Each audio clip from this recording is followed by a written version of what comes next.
तो हे जय जय जगन्नाथ आपको समस्त welcome to my new blog. ए ब्लॉग में आपको किसी कह खरा एत प्रबल आम ओडिशा रे कहले न सर आमर कल दिन जाक एसी एसी एसी चली आठ देखु मुझे टे सार्ट पैंट सुखे मामा को साहय कर थुआई और एत सुखेमु आम गोटे खबर दूसरी कि आम आज गाँ पलैबू गाँ संध्या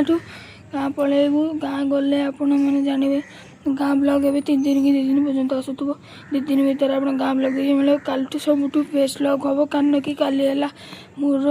एटा भी सिक्रेट थे काली की रिविल हम डायरेक्ट ब्लॉग रे ठीक अच्छे एटा काली की डायरेक्ट रिविल हम तो आपण मैंने यही ब्लॉग रे था एटा फास्ट ब्लॉग है एटा गोटे सीरीज स्टार्ट है आम गाँ ब्लॉग रे आम गाँ ब्लॉग गोटे सीरीज स्टार्ट है ठीक अच्छे मो चैनल ये चैनल एटा फास्ट पार्ट ठीक अच्छे आप रही था मुझे गला बेले किसी क्लिप देवी ठीक अच्छे जय जगन्नाथ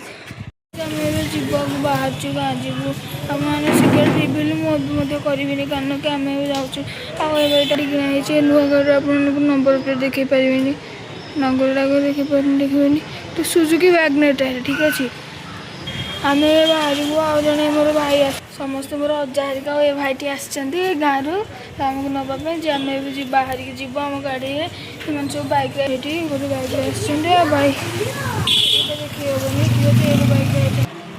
तो यहाँ आज ब्लॉग मुझे शेष कर जय जगन्नाथ।